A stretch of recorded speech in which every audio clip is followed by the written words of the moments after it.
Wrestling fans around the corner, around the world, I'm Dan Marty. Gerald Brisco here. The fun continues on Wrestling Insider Special Edition as we continue our look at the World Wrestling Federation in 1989 now. Tickets are on sale now at bostonwrestling.com for our 20th anniversary Back to the 80s WrestleFest, Saturday, November the 13th at Memorial Hall in Melrose, Mass.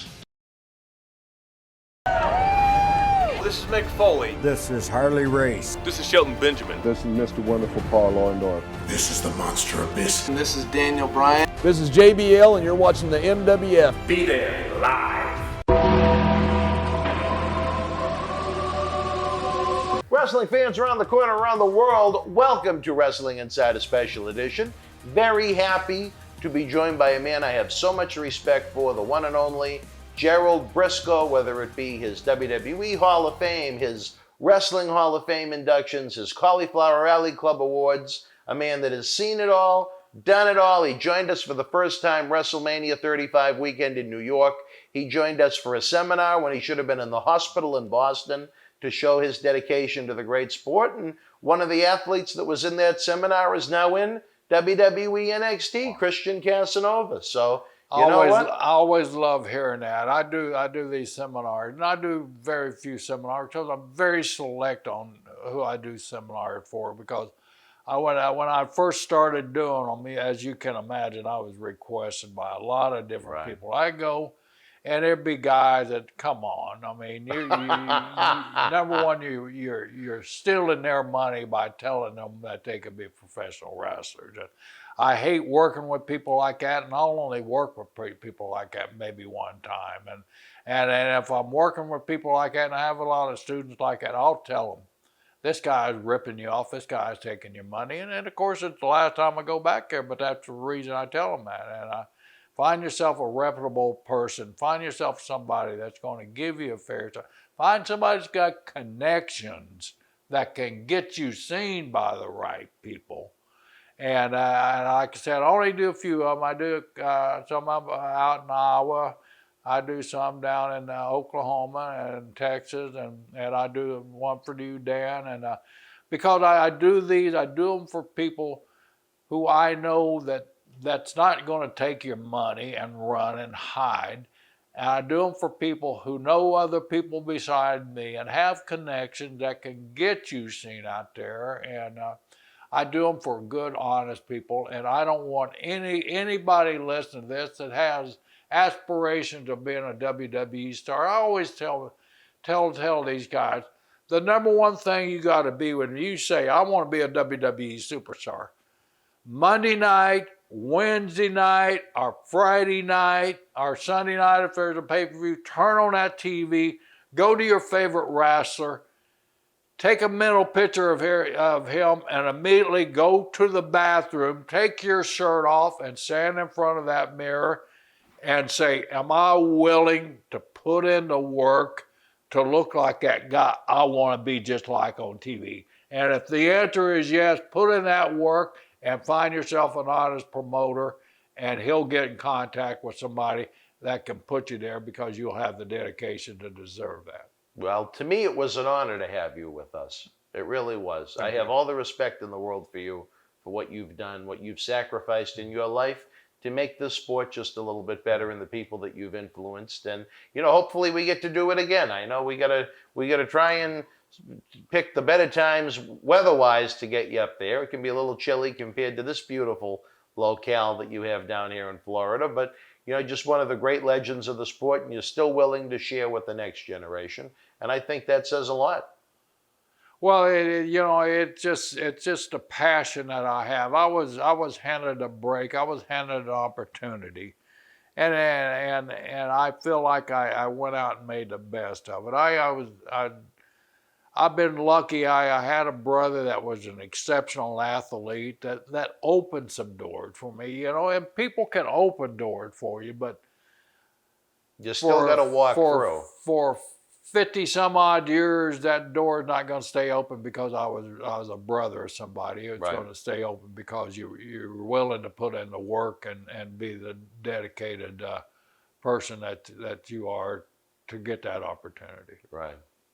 Well, back to 1989, Houston, Texas, the home of the first Royal Rumble that was on pay-per-view. Your good friend Pat Patterson came up with a concept. It was used on a big house show. Then to try and combat the NWA's pay-per-view efforts, the first Royal Rumble actually aired on the USA Network for free, which I thought was a great way to try and give it to the Crockett effort. But Houston, Texas, a very interesting night, some interesting matches. You saw Haku defeat Harley Race. Harley was pretty much done at that point as a full-time performer. I think he was a hurting unit coming back from that surgery he had on his intestines from a match earlier in the year, actually on a Saturday night main event special with the Hulkster. Was Harley in rough shape at that point? Well, I tell the truth, 1989, I've told our listeners on an earlier show, in 1989, I started in this company in 1986 as a local promoter. So I was still doing promotions at the time, but it was so strange that my relationship with Vince, because Vince and I always had a very open relationship where we'd call each other and talk about what was going on. Mm-hmm. And we discussed through at an earlier TV the concept of the Royal Rumble that Pat had come up with. And of course, one of the genesis of the whole deal was Roy Shires out in San Francisco. Roy every year once his that big deal, battle royal. Well, he'd bring everybody in and from the United States and have them in this big gigantic battle royal, and it was the show of the year. So Pat wanted something different. Pat was always one of these guys that would, this is working really good. But you think of, he always compared, everything he did, he compared to a bowl of soup. Bowl of soup? You get a bowl of soup. Well, you think this carrot would be good in it. Let's try some carrots in there. That carrot is good. That carrot, I bet if we diced a little onion up, that soup, everything in life was always compared to a bowl of soup. What you put in, either that or strawberry and vanilla ice cream. There's Baskin Robbins, there's 30 flavors of ice cream out there. Same with wrestling. We're going to put 30 guys in the ring, and we hope you pick one of them as your favorite there. But we're going to add some ingredients. We're going to add some garnish on there, as Pat would call them. Put the garnish on there to make it special. And that's what Pat was so good at. So he was able to take his Royal Rumble, an ordinary battle royal, and you hit on it earlier, the Saturday Night Live. Well, Dick Ebersol is actually the one that gave the final nod on this. Pat come up with a time limit. Let's send guys in there. Who's coming in next? Vince. It'll never work, Pat. And so Dick started. Dick running around in his mind, hey, they don't know who's coming out. That's great TV. And all of a sudden Vince said, Pat, what else you got there? So that Royal Rumble philosophy and blueprint just started growing from there and turned into it. I thought it was the most ridiculous thing I'd ever heard in my life. Really? You didn't like the concept? I did not that I didn't like it. I just didn't understand. But after sitting there, like you said, it was on free TV, and sitting there on Sunday or Saturday or Sunday night, whatever night it was on, and seeing it, man, who is coming out next? Yeah. It got your attention right away, and it kept your attention. It turned into the icon. It kept your attention till the very end, because you want to know who that fresh guy was that coming in and had the advantage over everybody. Right. And it was awesome. And the talent they had in there, they were able to build it, and it wasn't no ordinary battle royal. No. It was a Royal Rumble. And 33 years later, it's still going strong. Probably, I would rank it ahead of SummerSlam as the second biggest event of the year. As far as I think fan appeal, I think it is SummerSlam is.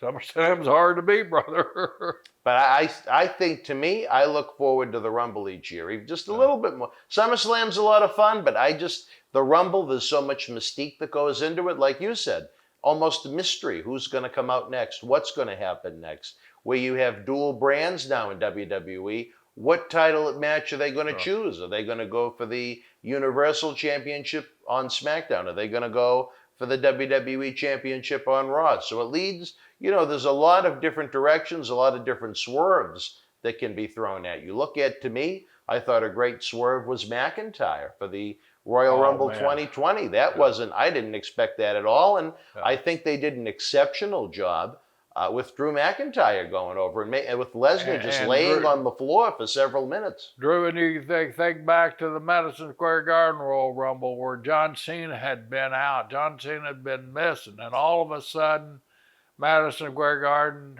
wow. 2008. Out pops John Cena and that building. As Pat Patterson would go, and they're going banana. They're going banana.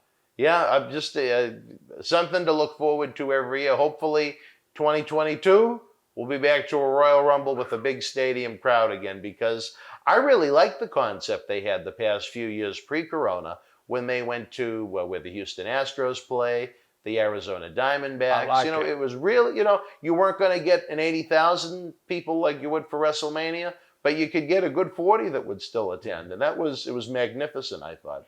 I like that, and that's what makes WWE and Vincent Kennedy McMahon so unique, that he's willing to try these things. He's willing to put his money on the line there and say, let's give this a shot. Let's see what this will do. And it might be wrong, and he'll say it's wrong, but what can we do to improve it? Right. But he'll try different things. And at that time, and old school promoters were stuck with that one blueprint. This is the way business is.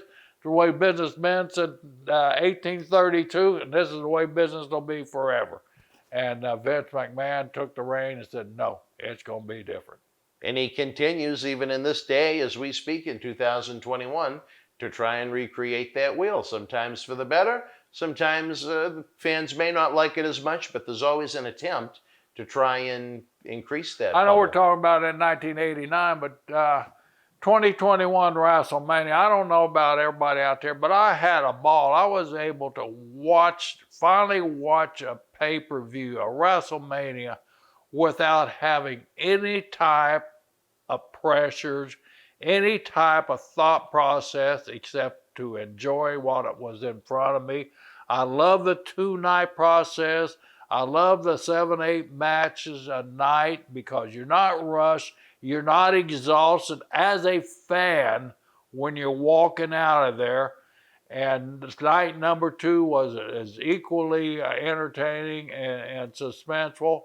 My only bitch about it is that they didn't work the old school gimmick where, all right, you might have got me tonight, but you're not going to get me tomorrow night, and make it so damn hot that you got to have a special added attraction on this day too. Like when we spoke about that before we went on the air, I think that would have been a lot of fun if they had some kind of a hot angle to go off the air Saturday to lead into Sunday. But I agree with you. I think as a 2-night event, it's much more relaxed, it's not as rushed, and it's not as exhausting. The first time they really went with that lengthy WrestleMania, I think it was 33 in Orlando. And, I need medication. No, our first one, a 5-hour one, was Los Angeles back. I can't remember what that was. The first 5-hour one, I think. They did a big one for WrestleMania 2000 out in Anaheim. Maybe that's the one you're talking about. Could have been. But I mean, that one in Orlando, I think the pre-show started at 4:30 and it didn't end until 12:30. And with me, I'm expecting. And the Hall of Fame had just ended from Ric Flair's speech. Right. Well, this is the most recent Orlando one when they did Undertaker and Roman. Yeah, but I still got to throw Rick under the bus. You got to throw Rick under the bus. I could not believe how long it went. I didn't have enough medication for my issues. And I actually... That's been my problem. In front of 80,000 people in the middle of Triple H and Seth Rollins, not a bad match, I fell asleep. I was done from all the activities that... You get exhausted as a fan, as an entertainer, as a producer, as anybody. You get exhausted after a while. And it was really refreshing. Even though we had a little storm delay, which Paradise has stormed every once in a while, we had a half-hour storm delay. So the night went a little long, but you know what? At the end of the night, the stars were shining bright, and the people were entertained. They weren't exhausted. They were able to go home and something to eat or go to the hotel and get something to bite to eat and an adult beverage and enjoy the rest of the night here in beautiful Tampa Bay and show up the next day for another fantastic evening. Well, like I told you, there's a lot of fans that nitpick certain things and they don't like sports entertainment compared to 80s type wrestling. But I had little junior ambassador Devon Brent with us, 15 years old, and he told the mother it was one of the greatest nights of his life to be able to see the majesty, the pageantry of the pyrotechnics, the fireworks, the music, the action inside the ring. I mean, what just the ambiance around the actual in-ring action is. Wasn't it so great just to have people there? Yeah, I mean, right? just that we said on an earlier show, we get so cynical because we're around people all the time. We work with people. We get tired of people. I hate people. I don't want to be around people. But after a year of this damn pandemic, and I love being around people. Where the hell you been? And I can't wait till things open up 100%, which they will. And we keep being smart in this country, they will. We'll be back to normal, and we'll be back rocking and rolling soon. I love it. All right, wrestling fans, I'm hearing a cue from the back. We'll be back after this brief timeout to wrap up another great episode with the Hall of Famer Gerald Brisco. Stand by. Wrestling fans around the corner, around the world, I'm Dan Marty. And I'm Mr. USA WWE Hall of Famer Tony Atlas. The road to WrestleMania has begun. Wrestling fans are looking to add to their man caves. You got to see what we have in the eBay store. Check it out. Here's your chance to own a piece of history from the 2020 WWE Draft. On the second night, October the 12th, The Fiend, Bray Wyatt, and Alexa Bliss unleashed hell on Andrade and Zelina Vega. This limited edition 11x14 collector's poster is number 26 of only 50 made, personally signed by both The Fiend and Alexa Bliss, direct from friends at WWE. Comes with certificate of authenticity hologram on the poster itself, suitable for framing. You'll also receive a bonus autographed mystery photo and an on-air shout-out as our thanks to you. Get this ultra-rare autographed Fiend and Alexa Bliss poster now. Wrestling fans, especially here in the Boston area, we want to thank our great friends at Red Rose for their support for all of our charitable endeavors and programming efforts. Red Rose is 2 years young and extremely thankful for all the support they've had from our neighbors here in Melrose and beyond for an amazing first 2 years. Red Rose thanks Melrose and all of the first responders who have fought the good fight and have never given up hope during these unprecedented times. We did it together. Follow Red Rose on Facebook for their anniversary special, facebook.com/Red Rose Melrose. You'll be glad you did. Open until 2 a.m. Red Rose will give you fresh, piping hot, mouth-watering food that'll put an ear-to-ear smile on even the toughest critic's face. Check out their full menu online at redrosema.com or give them a call, 781-620-1889. All right, wrestling fans, welcome back as we continue to look at that first pay-per-view Royal Rumble offering in 1989. Do you think Haku was the right man for Harley to pass the King torch to? Both managed by Bobby Heenan. Harley was done after the Royal Rumble, and Haku, legit badass. Haku, man, is there any guy that a bigger legend for his toughness in this business than Haku? So many stories. I have the greatest pleasure of being with Haku. He come to Florida when he was 17 years old. Jack and I always had a deal. Back in the old days, they used to charge for transportation. The old-timer charged the guy transportation 3-4 cents a mile, go places you're going anyway to work. Well, Jack and I always enjoyed drinking adult beverage after our event. So we would always get us a rookie and say, you're going to drive. So Haku comes in, okay, we're not going to get us a rookie to drive. We're going to get the baddest ass in the damn territory to be our driver and to be our bodyguard. So we get down there and we do our matches, coming back. And all right, Haku, you're a drive. I don't have a driver's license. What? I'm only 17. Well, you can get a driver's license, 16. I don't have a driver's license. I can't drive. We lost our damn driver right away. So Haku went from that driver's seat over to the beer opener seat. After a while, we got us another rookie to drive, and so Haku was our beer opener and passed him back to the back seat, my brother and I. So it was an open container, so we weren't breaking any laws. We weren't driving. We had a rookie driving that wasn't allowed to drink. But Haku, I mean, the perception of him with the WWE fan at the time was there was no other badass in the world as bad as this Tongan kid, and he was able to take at what the people believed in him was true in every sense of the word, but he was able to take that and put it into the ring and give them that violent style, which is, you don't know how difficult. If you're a badass, you're a tough guy, that guy across the ring from you, he knows you're a badass, you're a tough guy. So it's hard to get him to total relax for you in fear of his life. But Haku had the confidence of his opponents that, you know, I might be a badass, but I'm a businessman first. So he was a pleasure to do business with, and a guy that I thought probably should have had a better run than what he had. Yeah. And he did. He wound up had a good run. He had a great run. He had a great team. run, but he could have had the run too.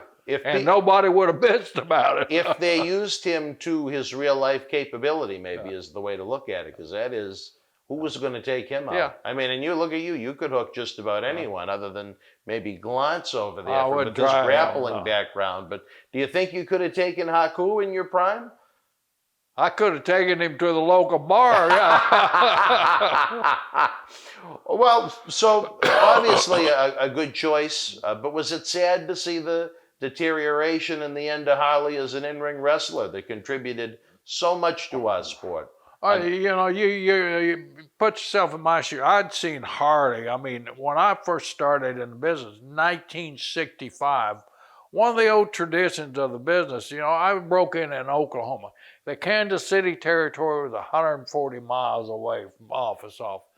When you're a rookie and you were just starting, you had certain obligations. One of your obligations was, okay, you're working for this company here. You're not going on TV. And I was fortunate because I was a college wrestler, and they wouldn't beat me on Oklahoma TV too often because unless they work in a angle because of my reputation of being a wrestler. So they would send me like down to Amarillo for the function. I'd go down and do favors there, but they'd send me to Kansas City. So I first met Harley when I was a stone cold rookie, going from Oklahoma to Kansas City to do two jobs on the Kansas City TV. Then we would get in the car and drive up to St. Joe and do a job up there. And by the time I did my 2 jobs in Kansas City and got to St. Joe, they'd had a change of plans already for me. Harley Race and Bob Geigel come up to me and said, "Kid, we like the way you work. We like your look. We like your background.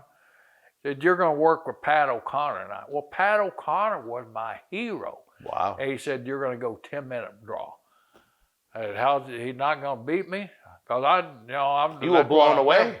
But I was just blown away. So that's what they did for me. And Harley was there, and he said, "Kid," he said, Pat will give you anything. So use your wrestling because he knows how to do it." Harley was giving me advice, and I was probably a 3-week rookie in the business. I already got Harley Race giving me advice on how to get over it. And I'm listening like crazy because Harley at that time was 330 pounds of steel, man.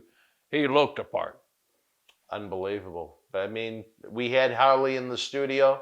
My only wish is that we were able to document more of his career. You know what I mean? When you have someone in once that had the career that Harley had, I mean, we could have gone on for eons when you think about it, you know what I mean? But unfortunately, we've lost a lot of the brotherhood, some younger than others, but Harley, I mean, what a life the man has had when you think about it. I've been all over the world with Harley, and I love Harley, and I got stories about Harley Race that I could tell all night long. Well, as we go on, you know what? I want to tell those stories. As we are running out of time on the show, though, we got a few more minutes. Also on that Royal Rumble show, a women's championship. Rockin' Robin was victorious and retained over Judy Martin. The women really weren't used all that much back in the 80s. They were more of a novelty. Compare what you'd see in a Rockin' Robin, Judy Martin, compared to what we see now with the, sometimes I think, too many women on the WWE shows. So, you hit something right there.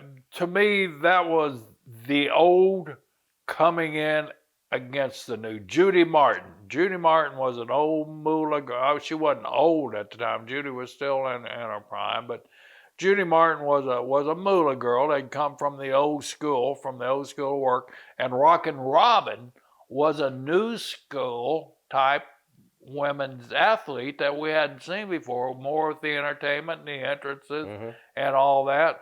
But these two girls, both of them could go. Robin having her family background that she had and everything, and Judy being the experience. To me, they were competitive wrestlers and talent even at that time. And Robin was a damn good performer in her time, and of course Judy was still one of the all-time greats. But it has evolved so much. But the more things change in the women's division, the more they become the same. Because these ladies now are such good athletes and becoming such good performers and having such good training back there that, you know, you watch some of their matches. Sometimes they're as competitive as the damn men's match. Yeah. And the last WrestleMania, we saw living proof of that, as the two ladies closed out the event and stole the show. Yeah. Certainly a very memorable night for Sasha Banks and Bianca. We had Sasha, my gosh, back in Boston way back in the early 2000s. Wow. So it was nice to see her in such a spot like that. Do you think, your own personal opinion, that maybe there's a little bit too many women on WWE shows? Because that's my belief. I think there's a little too much. I think it's overdone. To me, you can't have too many women. Well, yeah. Well, you know what? There's a lot of ways you can get that kind of entertainment online and on TV. I enjoy. I mean, you know, I can see what you're talking about. There might be too many occasionally, but overall, I think the balance is, and I think WWE is working on it. I have no affiliation with the WWE, so I don't know what they're doing, but just from being a fan's viewpoint, and I am a fan and I enjoy watching, I feel that they're maybe trying too hard to equal things out. Yes. And they're getting there, but you don't have to spoon feed us. You don't have to force feed us, I should say. Exactly. They said the hashtag when they started this push, give divas a chance. I don't think they said give divas half the show. Yeah. And I think obviously it's a publicly traded company. The ratings have declined quite a bit, and it's not all attributed to the women, but you know, at the same time, the week that they started that big Give push... us better storylines and ratings will come back. No kidding. But the week they started that push, when they brought in Becky, Charlotte, Sasha on the same show, 3.5 million people were watching Raw that week. 6 years later, you have about half that audience. So there's a lot of people that have left, or they maybe watch it on clips on YouTube. Now, or you're on Dan, social am I media. getting this right? You're blaming this all on the women? I think it's part of it. You think it's part of it? I do. Well, maybe you got a point there, but I just still think, you know, we're not giving them what the fans want to see. They're not giving me everything I want to see, you know? And you know, there's millions of fans out there, and we're all upset because we're not getting to see what we want to see, but some of the people get to see what they want to see some of the time, and other people get to see what they want to be the other time. So I enjoy it when you see an Asuka or a Charlotte, and they go out there and they work. Make them special. They work like one of the boys, you know what I mean? I think if you had a solid core of 6 to 8, I think it would be tremendous. On the flip side, if they really want to push the women that hard, I would either take 1 hour of Raw and turn it into an all-women's show, or on WWE Network, when it's, you know, the possibilities are endless with creative ideas, give them a show on WWE Network and see what the fans like. One man's opinion. You know, I know there's a lot of fans that love the women's wrestling, but I also know there's a whole generation of fans that when I was a little guy that I'd have the pay-per-view parties with, they scoff at what they see now. When I was a teenager and during the Attitude Era, they scoff at what they see. When I broke into business, women were attraction, like K-Stack Calhoun and Andre the Giant And was the midgets, attraction. yeah. You brought them in, every 6 months, every 4 months, you'd bring the women in for 2 weeks, they'd have a little run, and they'd move on for the next territory. I'm not saying it should be like that now, because I think they add a tremendous amount to the show now, and I see some matches that I think are matches of the year. I really do. And sometimes I think there's too many guys on the damn TV too, if I'm not getting to see who I want to see. Right. Well, variety is the spice of life, and a lot of times, whether it's be male or female, when you see the same, and we're a variety show. When you see the same talents 3 or 4 times on the same episode, it gets a little stale. But it's not variety there. That's what I mean. And you got a lot of great guys that were in that Andre the Giant Battle Royal on SmackDown that could have had a hell of a match or two at WrestleMania. But different story for a different time, folks. We are running out of time, unfortunately. It's the day we are taping this. We're getting ready for Jerry's live Cyber autograph signing. And next time we have Jerry with us, hopefully we'll be able to do it again, because this is a man I want with us long-term. So many stories, so many memories, so many legends he worked with, and the legend that is himself. Jerry, it has been an honor to have you here on this show. We look forward to doing it again really soon. Thank you, Dan, and I hope we get to do it, and I hope we get to do it in Boston soon. I love Boston. I love the food up there, and we got to get you to Fenway. And I got to get to Fenway Park and see my Rays beat the hell out of the Sox. No, I don't want to hear that. All right, for Jerry Brisco, I'm Dan Marati, folks. Until we speak again, hit the Premier Chat, hit the Super Chat, all those great things. Let's keep wrestling legends working. Good night. Thank you for joining us. Please give the video a big thumbs up, leave us a comment, and subscribe to the channel to enjoy more great content. Don't forget, you can help keep wrestling legends working. Check out our eBay store and join the Boston Wrestling family at patreon.com/Boston Wrestling so we can produce more in-depth shoot interviews.